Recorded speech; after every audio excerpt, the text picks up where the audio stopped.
Assalamualaikum warahmatullahi wabarakatuh. Alhamdulillah rabbil alamin. Allahumma shalli ala Muhammad wa ala ali Muhammad. Pemirsa Khilafah News dimanapun Anda berada, salam jumpa kembali bersama dengan saya Aziz Rohman di program Kabar Batang edisi Senin 27 Juni 2022. Insya Allah beberapa menit ke depan kami akan menemani Anda mencermati dan menelaah berita paling menarik dan paling populer hari ini bersama narasumber yang kompeten di bidangnya dan tentunya dari sudut pandang Islam. Baiklah pemirsa, inilah Kabar Petang selengkapnya.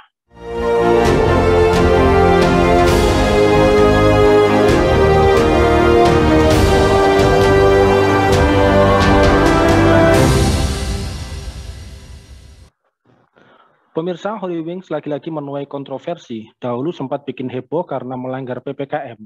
Kini Holy Wings menuai kecaman lantaran promosi yang dianggap menistakan agama.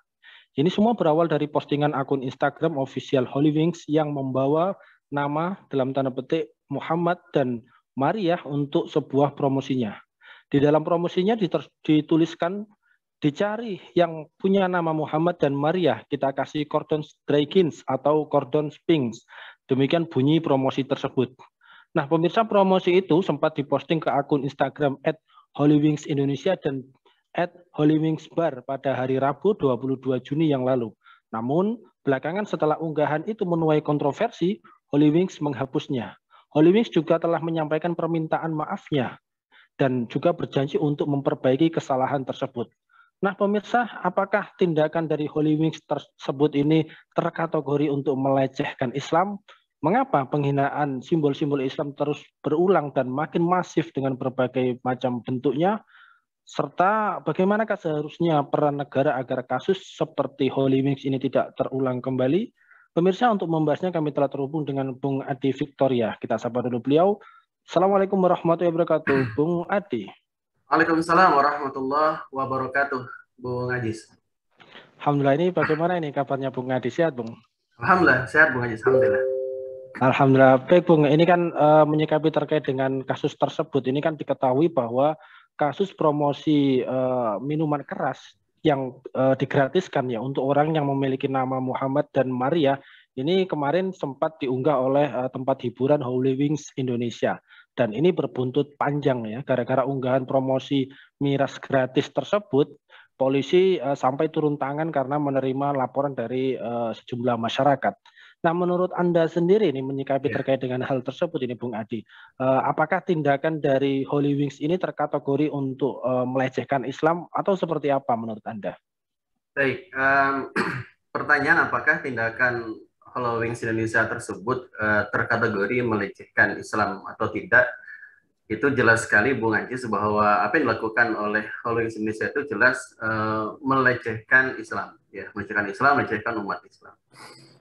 Kenapa? Karena kalau kita lihat di iklan yang mereka posting ya, yang diiklankan kemarin kan, kita lihat faktanya ada dua. Yang pertama adalah ada nama Muhammad di situ, ada nama Muhammad. Kemudian yang kedua adalah disematkan ke miras. Ya. Nah, nama Muhammad itu adalah nabi yang sangat diagungkan oleh umat Islam di seluruh dunia, tidak hanya di Indonesia. Ya. Yang sangat diagungkan, yang sangat dimuliakan. Nabi Muhammad adalah orang yang kemudian diutus oleh Allah Subhanahu wa taala untuk membawa risalah berupa agama Islam, ya, agama Islam. Sedangkan miras itu adalah salah satu jenis produk atau benda yang di dalam Islam itu sesuatu yang sangat dilarang, Bung Ajis. Ya, sesuatu yang sangat dilarang. Dilarang keras umat Islam untuk meminum, mengkonsumsi daripada miras itu. Nah, menyandingkan antara nama Muhammad, ya, menyandingkan antara nama yang itu sangat diagungkan, sangat dimuliakan oleh umat Islam, kemudian disandingkan dengan sesuatu yang kemudian itu sangat dilarang dalam Islam. Maka jelas ini terkategori melecehkan Islam. Karena menyandingkan sesuatu yang kemudian diagungkan oleh umat Islam dengan sesuatu yang itu sangat dilarang keras di dalam agama Islam. Maka kalau pertanyaannya adalah apakah tindakan Holy Wings Indonesia itu melecehkan atau terkategori melecehkan Islam, jelas kalau saya lihat itu jelas melecehkan Islam karena menyandingkan sesuatu yang itu sangat diagungkan di dalam Islam, yaitu nama Nabi Muhammad SAW, dengan sesuatu yang itu dilarang keras dalam Islam, yaitu miras. Seperti itu. Gitu, Bung Ajis. Ya, baik. Ini kalau kita melihat dan mencermati, ini tampaknya penghinaan dan pelecehan terhadap Islam. Ini tidak hanya kali ini saja ya, meskipun dengan berbagai macam bentuk dan pelakunya begitu. Nah, melihat hal tersebut ini, Bung Adi, mengapa penghinaan Islam dan juga simbol-simbol Islam ini terus saja berulang dan seolah-olah semakin masif dengan berbagai macam bentuknya. Ini kira-kira ada apa ini? Mengapa kok bisa terjadi? Iya, betul Bung Haji. Jadi kalau kita lihat kan selalu berulang, ya, selalu berulang peristiwa penghinaan terhadap simbol-simbol Islam, ajaran Islam, termasuk kepada Nabi Muhammad SAW. Nah, sebenarnya kalau kita lihat, ini harus dilihat secara global, Bung Haji, secara global. Ya, karena penghinaan ini kan tidak hanya terjadi di dalam negeri istilahnya, tapi ya terjadi di luar negeri kita. Jadi bersifat global. Nah, kalau saya lihat kemudian, ini sebenarnya ada dua faktor mendasar yang menyebabkan kenapa selalu berulang terjadi berbagai macam bentuk, berbagai macam jenis penghinaan terhadap umat Islam. Penghinaan terhadap ajaran Islam, penghinaan terhadap Islam dan simbol-simbolnya. Yang pertama adalah, kalau saya lihat ini adalah kebijakan global dari Amerika Serikat dengan kampanye yang sangat terkenal, yaitu kampanye globalnya apa? Kampanye mereka yakni War on Terrorism. Perang melawan terorisme yang sekarang juga beralih atau juga muncul dengan istilah baru yaitu War on Radicalism. Jadi kalau awalnya adalah War on Terrorism, perang melawan terorisme, sekarang ditambah dengan War on Radicalism, perang melawan radikal. Nah, dua hal ini kemudian sebenarnya itu ditujukan kepada Islam dan umat Islam. Ya, Islam dan umat Islam. Itu yang pertama. Kemudian yang kedua adalah faktor apa yang kita sebut dengan lemahnya bargaining power, ya, bargaining power global dunia Islam. Dan karena kemudian lemahnya bargaining power tadi itu kemudian, maka itu mengakibatkan apa? Semakin leluasanya penghinaan terhadap Islam dan umatnya yang dilakukan oleh mereka yang kemudian memang memusuhi kita, musuh umat Islam. Kenapa? Karena setiap kali ada penghinaan terhadap kita umat Islam yang dilakukan oleh Barat misalnya, itu yang bisa dilakukan oleh kita apa? Coba.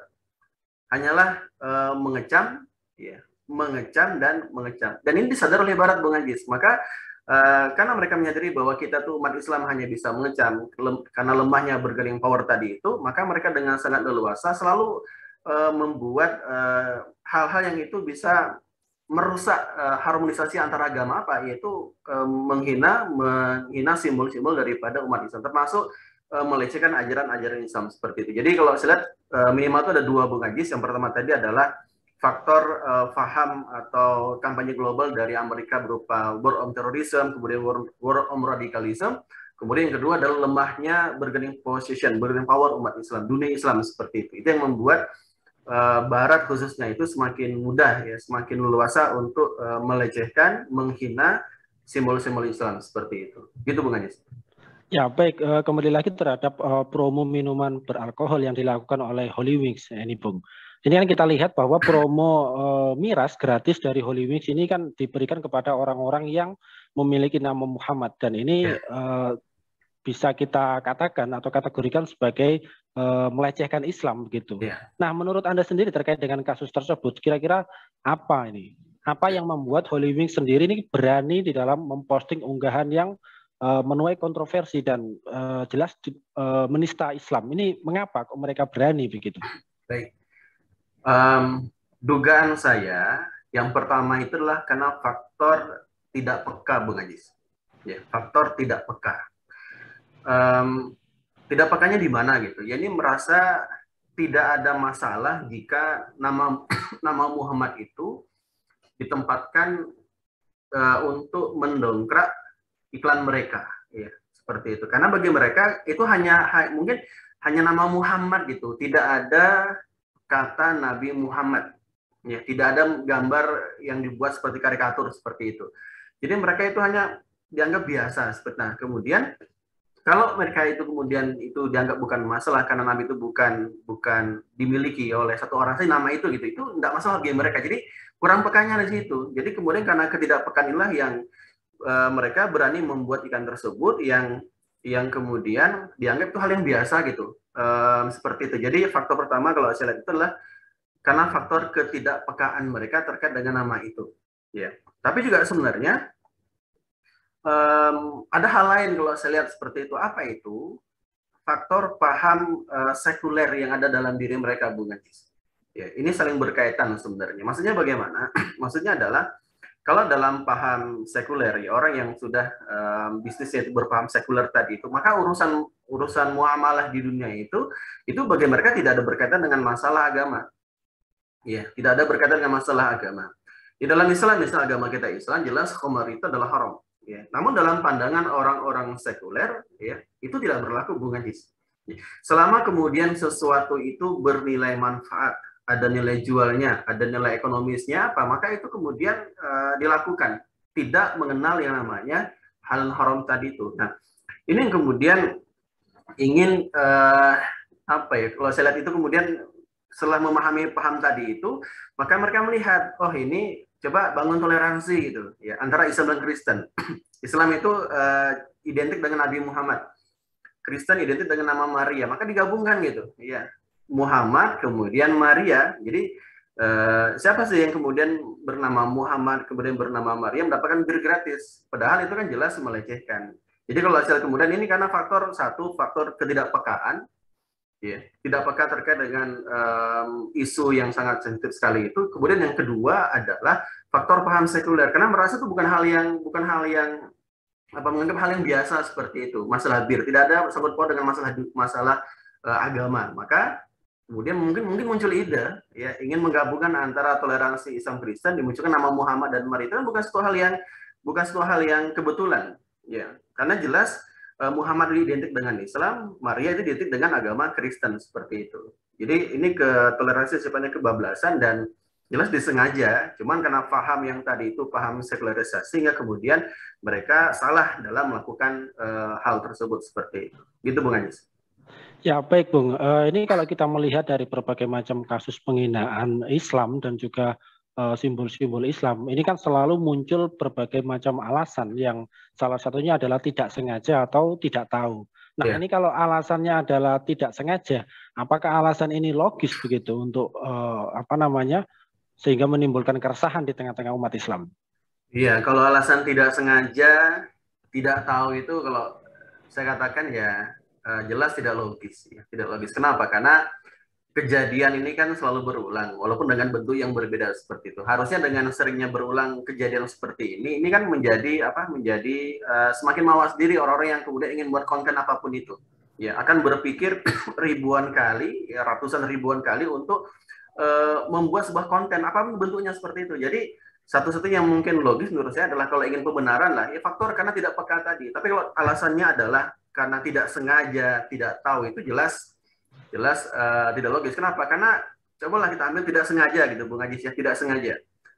Apakah hal yang logis kemudian kalau dikatakan tidak sengaja Muhammad dan Maria, ya Muhammad dan Maria seperti itu. Kenapa harus Muhammad gitu? Kenapa harus Maria? Maria kan digabungkan ya antara, jadi identik, menggabungkan antara satu agama lain dengan agama yang lain, disematkan dengan miras, ya seperti itu. Jadi kalau saya katakan, kalau dikatakan tidak tahu, tidak sengaja, jelas itu hal yang tidak logis sih. Tapi kalau dikatakan ya kurang peka mungkin iya, karena ketidakpekaan tadi terkait dengan isu yang itu sebenarnya sensitif di negeri ini, mayoritas Muslim seperti itu. Gitu, Bung Ajis. Ya, baik, Bung. Ini kan kalau kita melihat ini kan di tengah-tengah masyarakat ini juga ada pro kontra ternyata di dalam menyikapi hal tersebut. Bahkan ada sebagian pihak yang menyarankan agar bersikap dingin dan toleran, seolah-olah membiarkan begitu saja. Nah, apakah hal tersebut ini menunjukkan adanya ketidakpedulian dan menggampangkan masalah, atau seperti apa ini menurut Anda?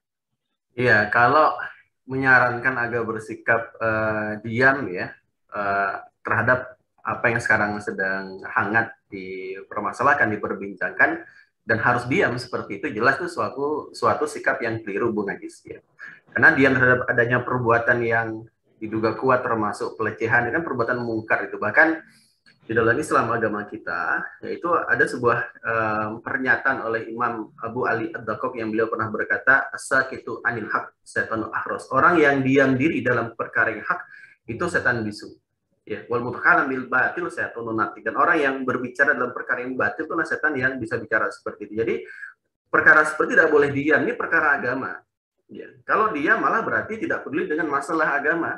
tidak peduli terhadap masalah agama, itu perkara yang besar dalam umat Islam. Ya.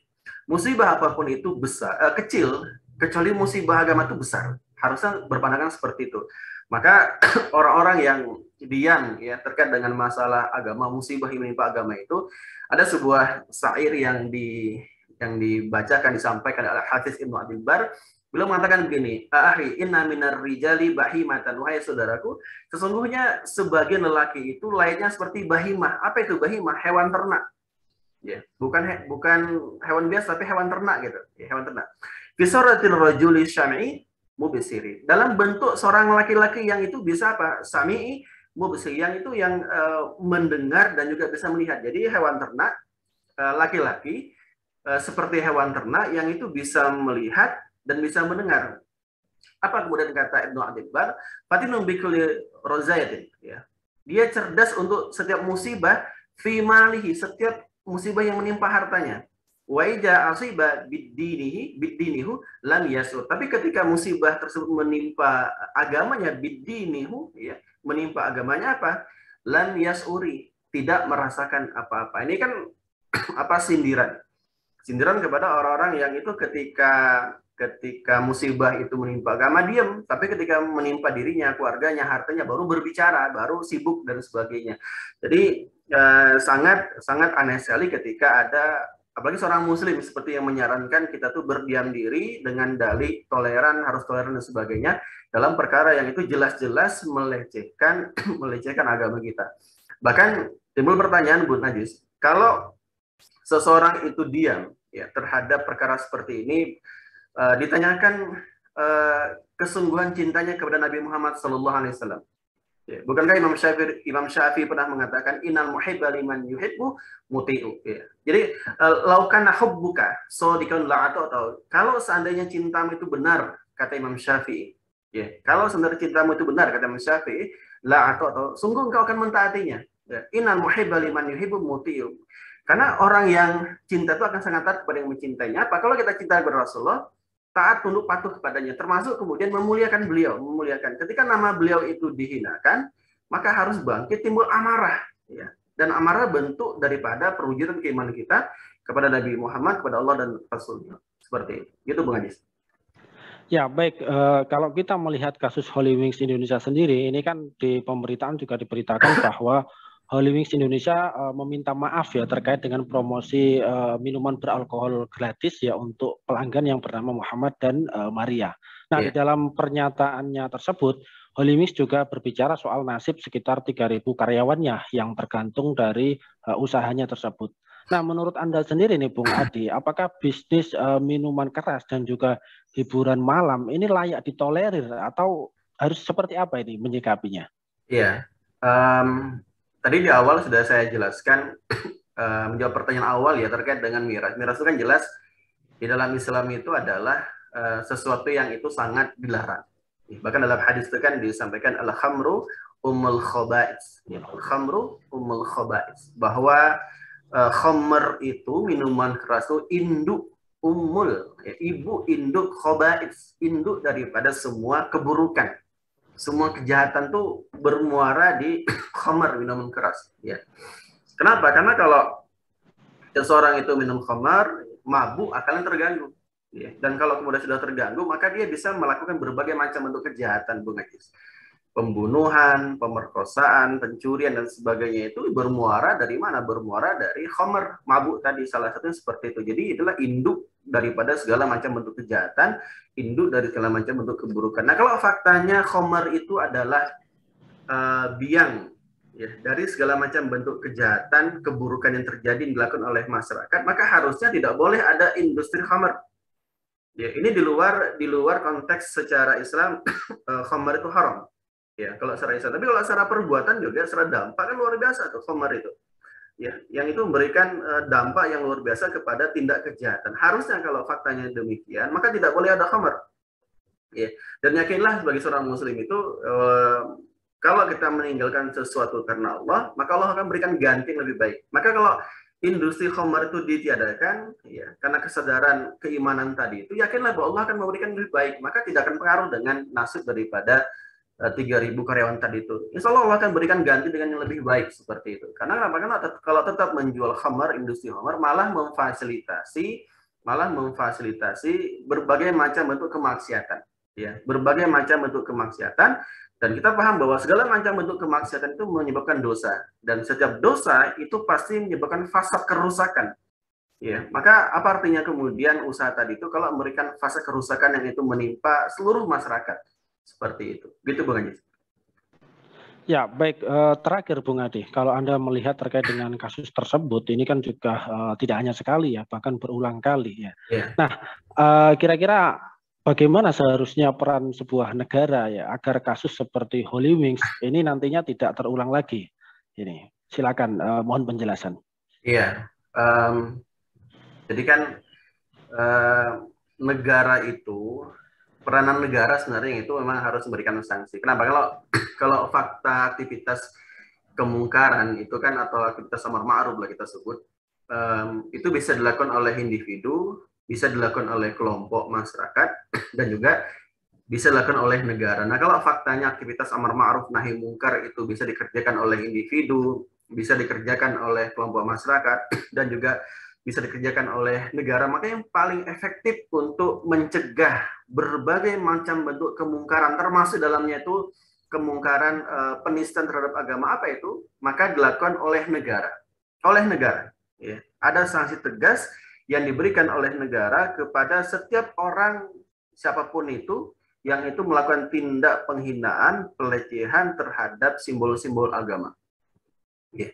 Bahkan di dalam Islam, Khalifah Utsman radhiyallahu anhu itu pernah mengatakan bahwa innallaha la yaz'u bisultani ma la yaz'u bil Qur'an. Ya, apa kata beliau? Bahwa innallaha la yaz'u bisultanin. Sungguhnya Allah akan itu benar-benar menghilangkan kemungkaran melalui bisultan, melalui tangan penguasa. Ya, ma la yaz'u bil Qur'an. Yaitu yang tidak bisa dihilangkan dengan Al-Qur'an. Ya. Artinya apa? Dengan kekuasaan itu bisa dicegah apapun yang tidak bisa dicegah dengan Al-Quran. Dan dengannya juga itu juga bisa menyuruh apa yang tidak bisa disuruh oleh Al-Quran. Maksudnya adalah, kan di dalam Al-Quran itu ada peringatan-peringatan terkait dengan larangan minum khamar, larangan berzina, dan sebagainya. Ya. Orang tahu gitu. Cuman dia memuliakan Al-Quran, mengagungkan, memuliakan, cuman tetap melakukan kemaksiatan, tidak mau taat. Nah, disitulah kemudian peranan negara, adanya sebuah sistem yang itu bisa memberikan aturan, membuat aturan, memberikan sanksi tegas seperti itu. Sehingga kemudian orang-orang yang mencoba menistakan agama itu akan berpikir ribuan kali ketika akan melakukan perbuatan yang sama. Kenapa? Karena ada sanksi tegas dari negara terhadap berbagai macam bentuk penghinaan, pelecehan terhadap simbol-simbol agama. Seperti jadi peranan pentingnya adalah adanya di negara, Bung Haji. Selama kemudian negara tidak memberikan sanksi tegas kepada orang yang melakukan berbagai macam bentuk pelecehan terhadap simbol-simbol agama, maka akan terus terjadi penghinaan yang berulang seperti itu. Jadi kunci perannya adalah adanya sanksi tegas yang itu dilakukan oleh negara seperti itu. Allah a'lam. Ya, baik, Masya Allah, ini luar biasa penjelasannya ini. Terima kasih, syukran wa jazakumullahu khairan katsiran kepada Bung Adi Victoria atas penjelasannya.